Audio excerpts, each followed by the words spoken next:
नमस्कार प्यारे बच्चों, कैसे हैं आप सभी? स्वस्थ हो, ठीक हो, पढ़ाई भी सुचारू रूप से चल रही होगी। तो प्यारे बच्चों, आज हम इस सेशन में मनु भंडारी जी द्वारा रचित आत्मकथ्य, जिसका नाम है एक कहानी यह है भी, जो बहुत अच्छा एक चैप्टर है, उससे संबंधित हम लोग क्वेश्चंस आंसर की चर्चा करेंगे। क्योंकि हम लोगों ने एमसीक्यू हल कर लिए हैं, मतलब पूरा चैप्टर हम लोगों ने पाठ सार के रूप में पढ़ लिया है और साथ में एमसीक्यू पढ़ लिया, मतलब पूरा चैप्टर हमारे पास कवर हो चुका है। ठीक है, तो आज हम इस सेशन में प्यारे बच्चों क्वेश्चन आंसर देखेंगे। तो जल्दी सेशन से जुड़ जाइएगा। आप सभी का हार्दिक अभिनंदन, स्वागत है हमारे यूट्यूब चैनल बटा 24 क्लास 9th एंड 10th में। तो प्यारे बच्चों, पहला क्वेश्चन आपके सामने हाजिर हो रहा है, जल्दी से इसका स्वागत करें, जल्दी से अपने दिमाग में इसका आंसर घुमाएं, फिर मैं इसका आंसर बता दूंगा कि लेखिका के व्यक्तित्व पर किन किन व्यक्तियों का किस रूप में प्रभाव पड़ा। तो कितने व्यक्तियों का प्रभाव पड़ा? दो। कौन कौन? नंबर एक तो उनके पिताजी, नंबर एक और नंबर दो शीला अग्रवाल। और ये कौन थी प्यारे बच्चों? शीला अग्रवाल कौन थी? यह हिंदी की प्राध्यापिका थी।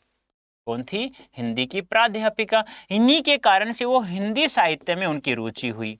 किनके साहित्य से? हिंदी साहित्य में रुचि हुई, जिसके कारण से वो जैनेन्द्र जी के उपन्यास सुनीता, त्यागपत्र, अज्ञे जी का उपन्यास शेखर एक जीवनी, चित्रलेखा उपन्यास जो भगवती चरण वर्मा का है, ऐसे बहुत सारे उपन्यास पढ़ा। फिर अच्छी अच्छी कहानियाँ और आत्मकथा है उन्होंने। वैसे कोई आत्मकथा नहीं लिखा, लेकिन कुछ अंश लिखे हैं, जिसे हमारे सामने एक कहानी यह भी है। और एक पिताजी हैं जो राजनीति के क्षेत्र के कारण, वो राजनीति से उनका संबंध था, समाज सुधार में वो भाग लिया करते थे, तो इसी कारण इन दो व्यक्तियों का प्रभाव इनके जीवन में पड़ा है। तो लेखिका के व्यक्तित्व पर मुख्य रूप से दो व्यक्तियों का प्रभाव पड़ा, एक लेखिका के पिता और दूसरा लेखिका की हिंदी की प्राध्यापिका शीला अग्रवाल। पिताजी ने लेखिका को राजनीतिक माहौल में शामिल करके देश और समाज के प्रति जागरूक बनाया। इसके साथ ही लेखिका को रसोई घर, सामान्य घर गृहस्थी के कामों से दूर रखकर प्रतिभाशाली व्यक्तित्व प्रदान किया।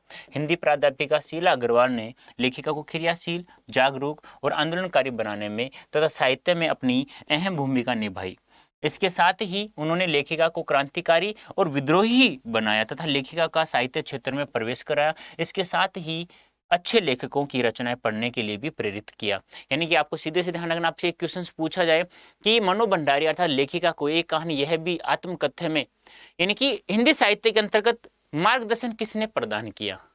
किसकी जोशीले बातों से वो हिंदी साहित्य का मार्गदर्शन करने पहुंच गई और अच्छी अच्छी कहानियां, गद्य खंड, काव्य खंड लिखने लग गई? तो कौन है? शीला अग्रवाल। और राजनीति का नाम आ जाए, आंदोलनकारी नाम आ जाए, तो भी उनके पिताजी का नाम आएगा। ये ध्यान आपको रखना है।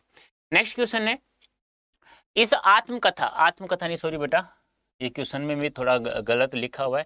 आत्मकथा पूरे जीवन पर लिखी गई आत्मकथा होती है, कुछ अंश तो आत्मकथा होगी।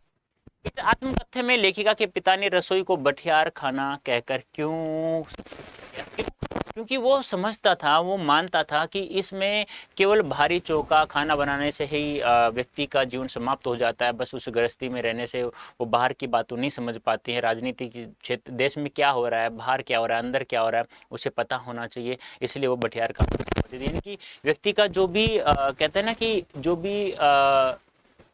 जो अंदर कहते हैं ना कि एक इंसान के अंदर एक कलाकारी छुपी हुई होती है, कोई भी एक गुण छुपा हुआ होता है, उसको ढूंढने के लिए उसे बाहर निकलना पड़ेगा। अब तुम रसोई खाने में उसे ठूंस दोगे तो फिर वो कैसे निखरेगा? नहीं निखरेगा। इस आत्मकथा में लेखक के पिता ने रसोई घर को बठियार खाना कहकर संबोधित किया है, क्योंकि बठियार खाना में खाना पकाना चलता रहता है। रसोई घर में व्यस्त रहने वाली लड़कियों की प्रतिभा व्यर्थ, इसलिए लेखिका के पिता अपने बच्चों को घर गृहस्थी या चूल्हे चौके तक सीमित नहीं रखना चाहते थे। ये बहुत अच्छी बात है आज के पिताजी, बल्कि वे उन्हें चूल्हे चौके के काम से हटाकर जागरूक नागरिक जागरूक हो, उसे पता होना चाहिए कि क्या होता है क्या। अतः उन्होंने रसोई घर की उपेक्षा करते हुए बठियार खाना में रखना है। नेक्स्ट है, वह कौन सी घटना थी जिसके बारे में सुनने पर लेखिका को अपनी आंखों पर विश्वास हो पाया और न उनके अपने कानों पर? वह बात थी जब लेखिका कि कॉलेज की प्रिंसिपल ने एक पत्र लिख करके भेजा था, उनके पिताजी को बुलावा आया था कि तुम्हारी बच्ची के व्यवहार से मैं परेशान हो चुकी हूँ, आंदोलनकारी व्यवहार से, आप प्लीज यहाँ आइए और हमसे मिलिए।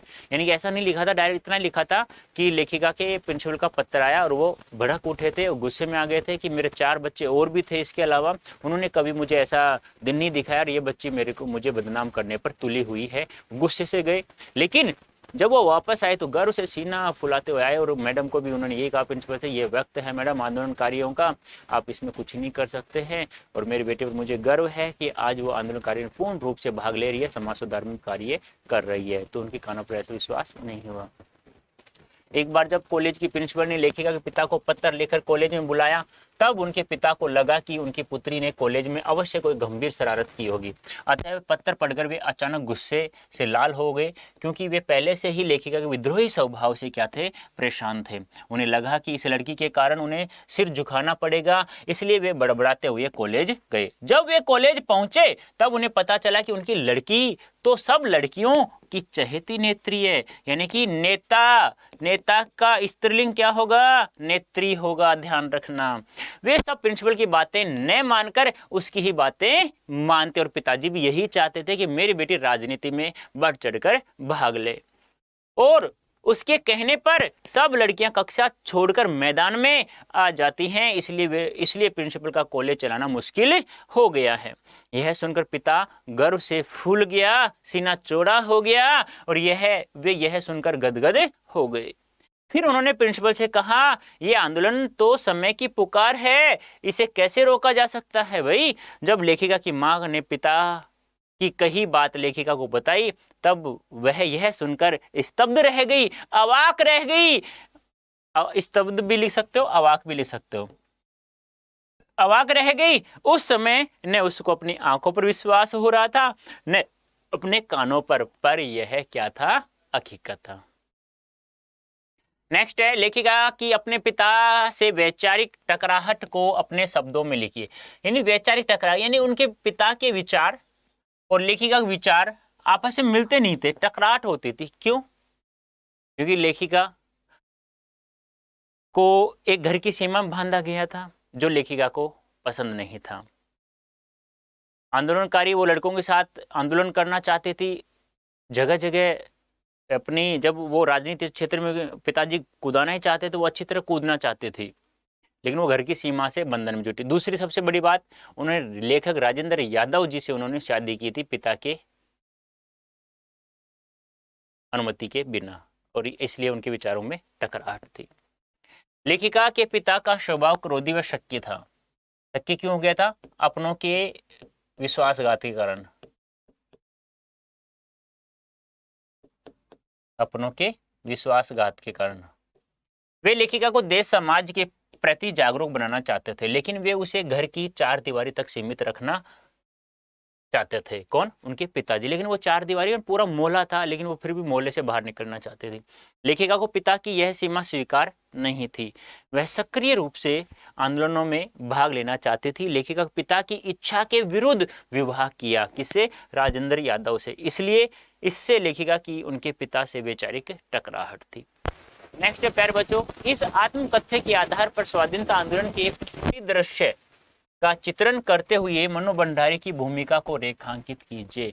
अब आपको जो भी मैंने 4 जो हुए मैंने आंसर बताया, उसमें एक एक दो लाइन अच्छे उठा करके लिख दीजिए कि पूरा का पूरा मनु भंडारी जी है, ये पूरा का पूरा परिदृश्य आप लोग लिख सकते हैं आसानी से।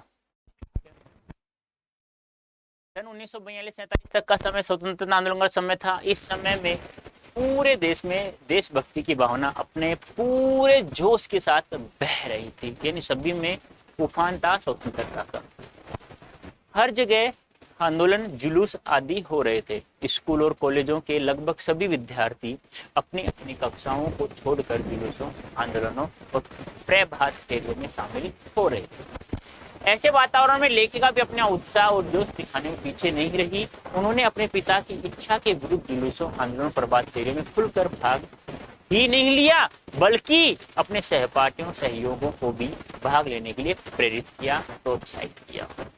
लड़कों के बीच उन्होंने खुलकर नारेबाजी भी की, भाषण दिए। आंदोलनों, जुलूसों आदि में लेखिका की भूमिका एक सक्रिय स्वतंत्रता सेनानी की है। ये आपसे पूछे कि इस पूरी आत्मकथा में लेखिका का स्वभाव कैसा दिखाई देता है, तो एक स्वतंत्रता सेनानी का देखा है। जब भी तभी तो अंबालाल जी आए थे, उन्होंने कहा था वाह मन्नू बेटा वाह, आज तुम्हारी बातें सुनकर मैं आपके पिताजी को धन्यवाद देने आया हूँ, और मैं आप मुझे भी आप पर क्या है गर्व है।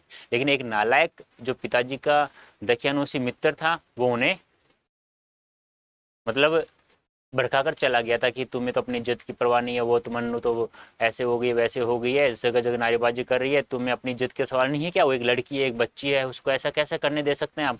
तो उस दिन वो भड़का गया था, लेकिन डॉक्टर अंबालाल की बातें सुनकर उनके पिता का सीना चौड़ा हो गया था।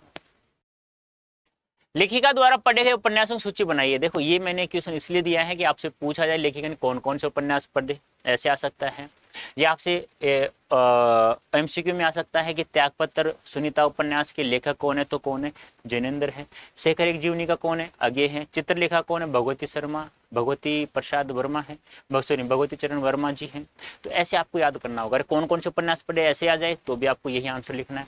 इसके साथ ही लेखिका ने शरत, प्रेमचंद, यशपाल आदि के साहित्य को भी पढ़ा है। तो प्यारे बच्चों कैसा लगा, उम्मीद करता हूँ सभी सब्जेक्टिव क्वेश्चंस आपके सामने हाजिर हो चुके हैं, और उम्मीद करता हूँ समझ में भी आ गए होंगे। तो प्यारे बच्चों देखो जितना मैं पढ़ा रहा हूँ बस वही पढ़ना है, एमसीक्यू भी पढ़ना है, और ये भी अब की बार हमें ऐसा नहीं करना है कि एक क्वेश्चन छोड़ दे रहे, एक क्वेश्चन गलत लिख देंगे, नहीं, कोई भी स्पेलिंग गलत नहीं लिखनी है, किसी भी प्रकार को अशुद्धि नहीं करनी। सब कहने का तात्पर्य मेरा ये है बिल्कुल सही लिखना है। मैंने बहुत ही ध्यान से सभी क्वेश्चन का आंसर लिखा है, तो लगभग कोई गलती भी नहीं है।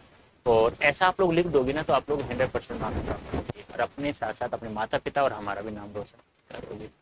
तो प्यारे बच्चों डिस्काउंट आपको प्राप्त हो जाएगा Y323। यदि आप लोग कोड यूज करेंगे तो निश्चय बैच आज से 2.0 भी, निश्चय 2.0 बैच भी अनाउंस हो जाएगा, यानी कि शुरुआत हो जाएगी। तो आप लोग Y323 कोड यूज कीजिए और हमारे निश्चय बैच में ज्वाइन हो जाइए। तो प्रत्येक सब्जेक्ट में उम्मीद करता हूँ और गारंटी दे सकता हूं कि आप 100% नंबर प्राप्त करोगे। और इसके साथ ही आप लोग पावरफुल अंग्रेजी बोलना चाहते हैं, सीखना चाहते हैं, तो फिर आप लोग Y323 कोड यूज करिए, आइए ना हमारे पेड बैच में, पावरफुल अंग्रेजी बोलिए ना। अब आप लोगों को Adda24/7 ऐप डाउनलोड कर लीजिए। वो क्यों करना है, क्योंकि आपको पीडीएफ वहीं से मिलेगी, PYQ वहीं से मिलेगा, सैंपल पेपर सब कुछ वहीं से ही मिलेगा। नहीं किया है तो डाउनलोड कर लीजिएगा बेटा। कहाँ पढ़ रहे हैं, Adda24/7 में।